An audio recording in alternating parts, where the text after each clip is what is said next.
Students, कल हमने part 1 किया था जिसमें हमने अल्कीन और अल्काइन की बात की थी। अब हम फर्दर कर रहे हैं। अब क्या है कि हमें सबसे पहले जब भी नेमिंग करनी है तो लॉन्गेस्ट चेन सेलेक्ट करनी है। ठीक है, सबसे पहला रूल इसका ये है कि इसमें लॉन्गेस्ट चेन हमारी सिलेक्ट होनी चाहिए। ठीक है, तो लॉन्गेस्ट चेन देखो हम कैसे सिलेक्ट करते हैं, और जो लॉन्गेस्ट चेन है वो कॉन्टिन्यूस होनी चाहिए। देखिए CS3 CS2 1 2 3 4 5 6 7 8।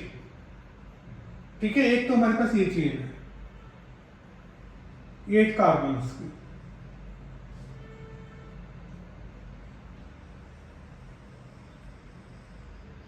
ठीक है, और एक अगर हम और कोशिश करना चाहें कि कौन सी चेन सिलेक्ट कर सकते 1 2 3 4 5 6 7, एक चेन हम ये सिलेक्ट कर रहे हैं।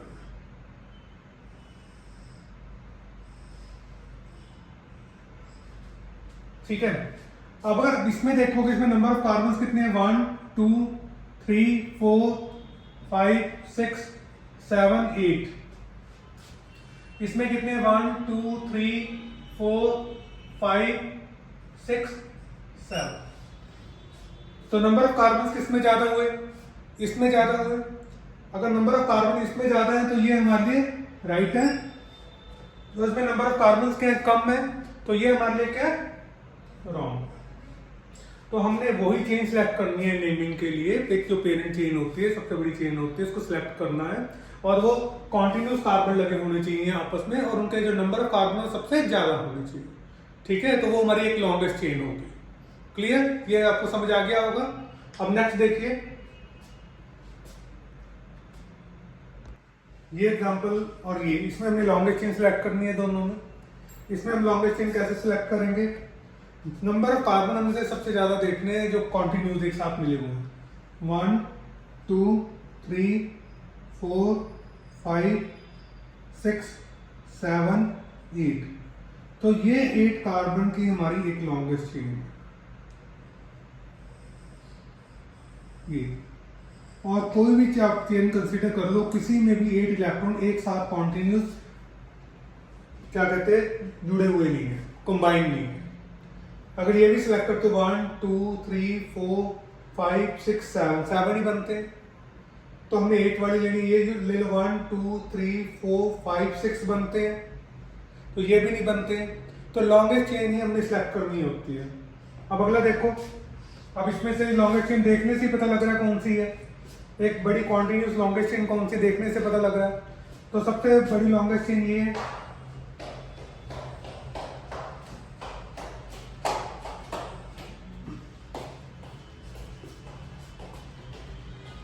इसमें नंबर ऑफ कार्बन सबसे ज्यादा जो एक साथ ज्वाइन है 1 2 3 4 5 6।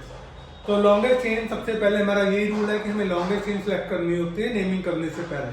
तो ये रूल 1 है जो मैंने आपको बता दिया है। आई होप आपको समझ आ गया होगा। अगर समझ आ रहा है तो सब्सक्राइब कीजिए, लाइक कीजिए और शेयर कीजिए। अब सेकंड रूल देखिए, अगर जो नंबर ऑफ कार्बन सेम है, मतलब दो लॉन्गेस्ट चेन एक जैसी है, मतलब नंबर ऑफ कार्बन दो चेन में एक जैसे हैं, तो हमें किसे सिलेक्ट करना है, हमें उसे सिलेक्ट करना है जिसमें साइड चेन ज्यादा होंगे। तो ये सेम चीज मैंने इधर दोबारा से लिख दी है। तो मैं आपको इसमें दो ऑप्शन लेकर दिखाऊंगा कि लॉन्गेस्ट चेन के, तो जिसमें नंबर ऑफ साइड चेन ज्यादा होंगे हम उसमें इन दोनों में से एक को सिलेक्ट करेंगे। हैं दोनों सेम ही, कोई डिफरेंट नहीं है दोनों में। तो नंबर ऑफ कार्बन अगर हम देखते हैं तो ये 7,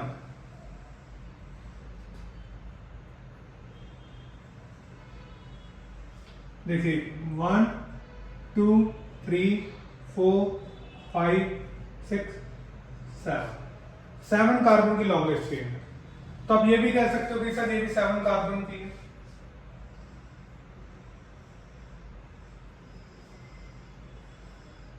ये भी 7 कार्बन के दो लॉन्गेस्ट चेन है, क्योंकि दोनों सेम है। एक ही कंपाउंड में दो चेन हम दिखा रहे हैं कि दो डिफरेंट चेन हम सिलेक्ट किए एक ही कंपाउंड के अंदर, लेकिन हम चूज किसको करेंगे, क्वेश्चन ये है कि हमने किसको चूज करना है। तो इसमें साइड चेन ज्यादा मैं ये कह रहा हूं। अगर इसमें देखें तो इसमें एक साइड चेन ये है 1 साइड चेन, 2 जो ब्रांच निकली हुई है एक तरह से, 3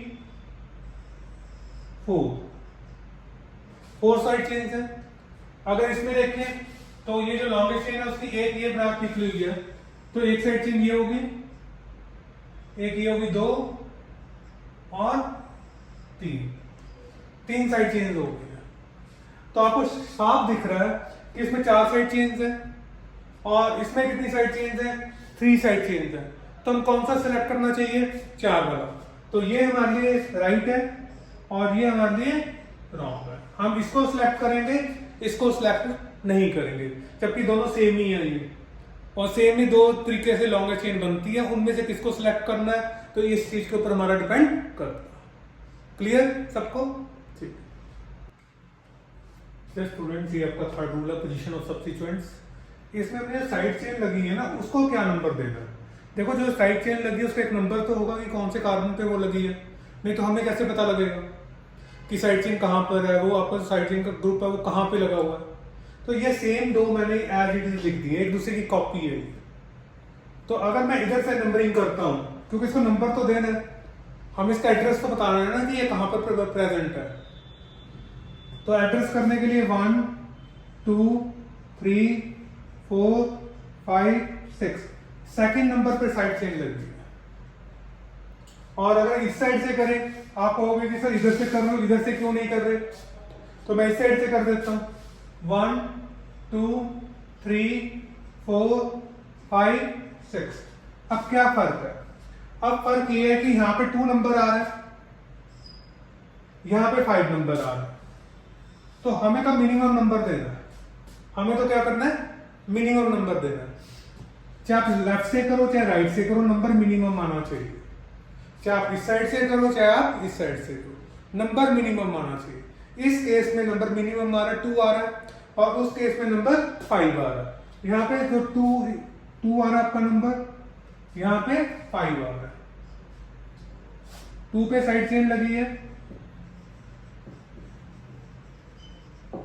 यहाँ 5 पे साइड चेन लगी है।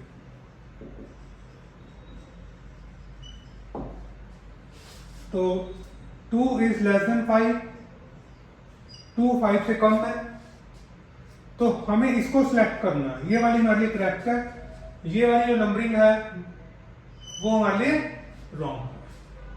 क्लियर हो गया होगा आपको कि जो साइड चेन है हमें उसको मिनिमम नंबर देना। क्लियर? ठीक। Lowest set of blueprint. देखो अगर हमारे एक से ज्यादा साइड चेन्स लगी है, जैसे ये लगी है साइड चेन, यहाँ पे लगी है, यहाँ पे साइड चेन लगी है, एक से ज्यादा साइड चेन लगी है, तो हम मिनिमम नंबर किसको देंगे, मिनिमम नंबर किसको देंगे, किधर से शुरू करेंगे। पहले तो हमने सिर्फ एक ही साइड चेन की बात की थी कि एक साइड चेन लगी है तो उसको मिनिमम नंबर देना है, और अगर एक से ज्यादा साइड चेन्स लगी है तो हम उसे कैसे मिनिमम नंबर देंगे, कौन सा सिलेक्ट करेंगे। देखिए अगर हम इधर से नंबरिंग करते हैं 1 2 3 4 5 6, ठीक है, 1 2 3 4 5 6।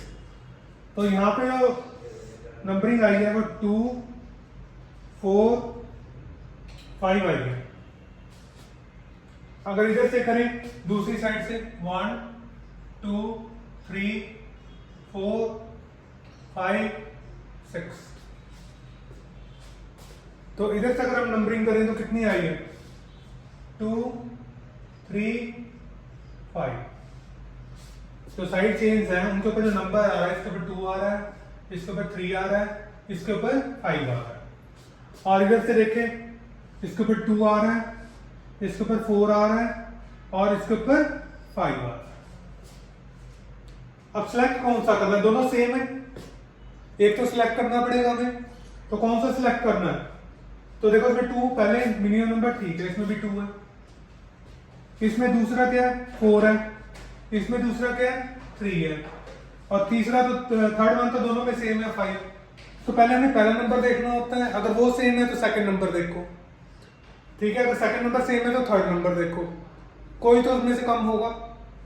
तो यहाँ फर्स्ट नंबर सेम है, सेकंड नंबर यहाँ पे 3 है, यहाँ पे सेकंड नंबर क्या है 4 है, तो 3 वाला मिनिमम है, कम नंबर है, 4 वाला उससे ज्यादा है, तो हम 3 वाले को सिलेक्ट करेंगे, इसको सिलेक्ट नहीं करेंगे। क्लियर हो गई होगी आपको बात। अब जैसे नेक्स्ट देखिए, अब मैंने एक ही लिख दी है, अगर हम इधर से नंबरिंग करते हैं 1 2 3 4 5 6 7 8 9 10, तो कौन सी नंबरिंग आ रही है? 3 पर आ रहा है फर्स्ट, फिर 4 पर आ रहा है और फिर 9 पर आ रहा है। यही आ रहा है 3, 4 एंड 9।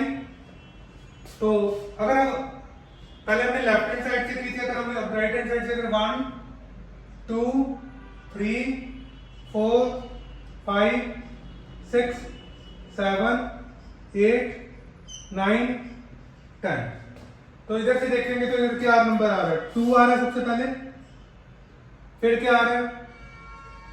7, फिर 8।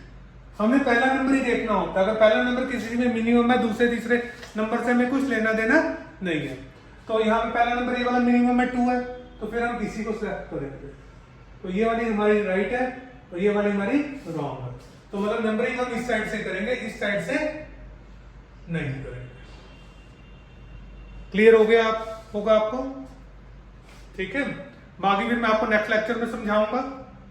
पार्ट 3 में मैं थोड़ा स्लो करा रहा हूं ताकि आपको अच्छे तरीके से समझ आ जाए। क्लियर? अगर आपको ये सब कुछ ठीक लग रहा है, लाइक कीजिए, सब्सक्राइब कीजिए और शेयर कीजिए, इससे हमें मोटिवेशन मिलती है और हम न्यू लेक्चर्स डाल सकते हैं। Thank you.